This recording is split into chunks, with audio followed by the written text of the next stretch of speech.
Hey guys, welcome to Mystery Diagnosis. I'm not having it on the TV this time because this case is kind of gross and I kind of want to save you from the gore. Suddenly develops an odd bump on his left index finger. I didn't really give it much thought. It was just a little bitty white dot, looked like a little pimple on there. Nickel cuts are very common for Travis with his jaw, so I thought that he had just cut himself and gotten an infection. But to their surprise, the strange swollen gash seems to get bigger over the next 2 weeks. It went from a little spot on my knuckle to really the size of my knuckle. It actually got worse. After a few weeks, it went from like a small yellow pimple to a big red bump. At this point, the bump was just a little bit bigger than maybe a nickel. I was actually surprised that something that started out so simple had turned into something so big. At that point, it was actually getting to where it was difficult to move my finger. Poor guy. I'm on all this medication, and why am I not getting any better? Alarmed by the strange development, Travis heads back in to see his doctor, who orders a round of blood work and an x-ray of his hand. She wasn't really sure what was wrong with him. She felt a rheumatologist might be able to help. The rheumatologist looked at Travis, reviewed his lab work, looked at his x-rays, and diagnosed Travis with rheumatoid arthritis. That is not rheumatoid arthritis. But now it's almost 4 inches wide. Over the next 3 weeks, the mysterious lesion only gets worse. The swelling and the pain actually spread from my finger to my pinky and all the way back to my wrist.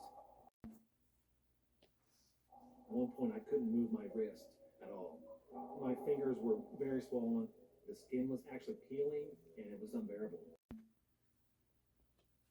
Out just overwhelmed me. I just start crying. The rheumatologist saw on Travis's MRI an abscess, which is a collection of pus from an infection.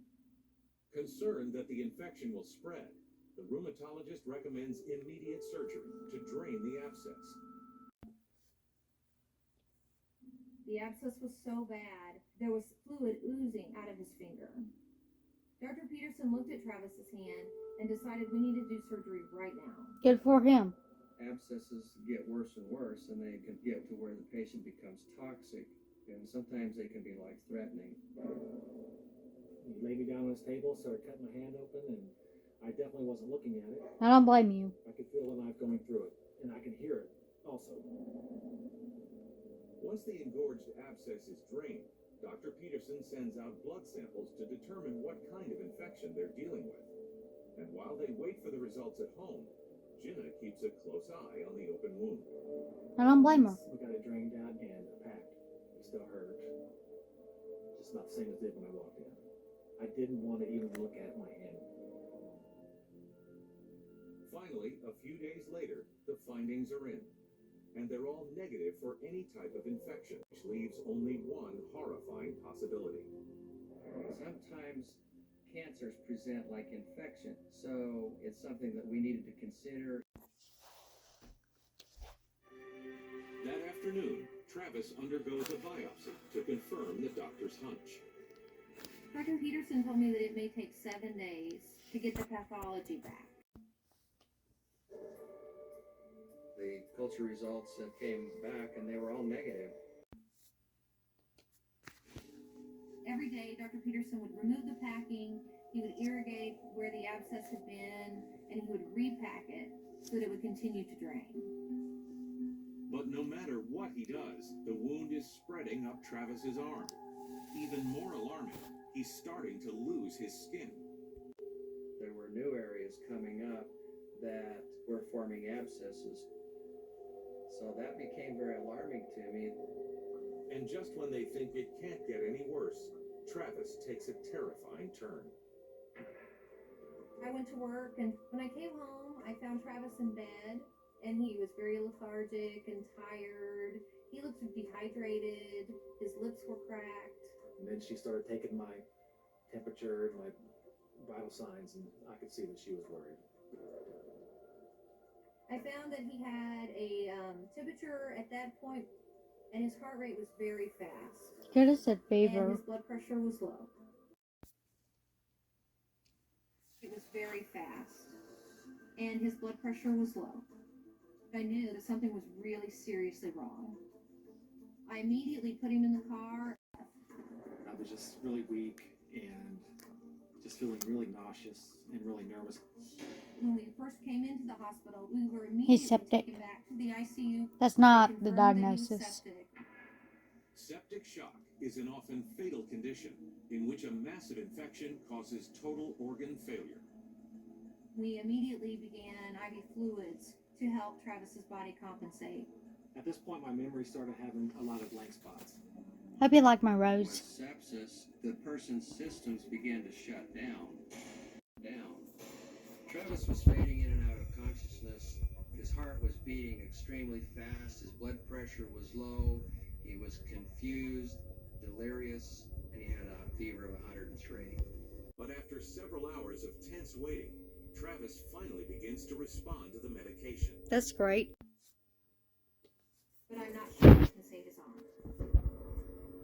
It was like getting kicked in the stomach. I couldn't breathe when he first said it. My immediate reaction was, oh my goodness, what am I going to do? I couldn't even tell Travis that he might lose his arm. Jenna was shocked when I made that expression to her, and she became very tearful and pleaded with me not to cut his arm off. Had some hesitancy, and with Jenna's pleading, I decided not to amputate his arm and that we would go ahead and continue to treat the abscesses one at a time as they progressed. When it comes down to my level of commitment to my patients,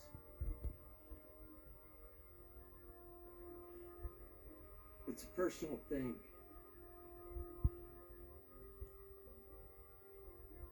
I try to treat my patients like I would my family. That's good, doctor. But it's a risky decision. The mysterious infection could turn toxic at any moment. It's mytrobacterium marium. Mycobacterium marium is a very rare bacteria that normally lives in oceans, lakes, and rivers. In a healthy individual, the skin protects the body from harmful bacteria that can invade it. But in Travis's case, a small puncture wound on his knuckle allowed the bacteria to enter his system and become a raging infection.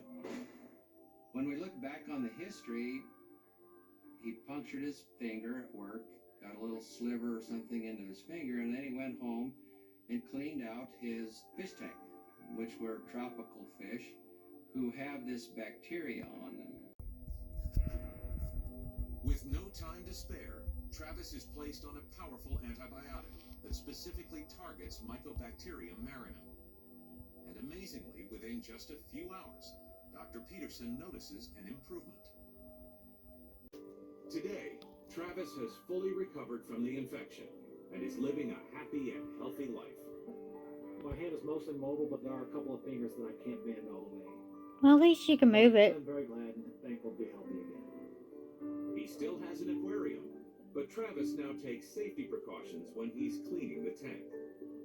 Yes, I love taking care of my fish, but I don't put my hands in there without having gloves on. Thank you for watching. I'll see you next time.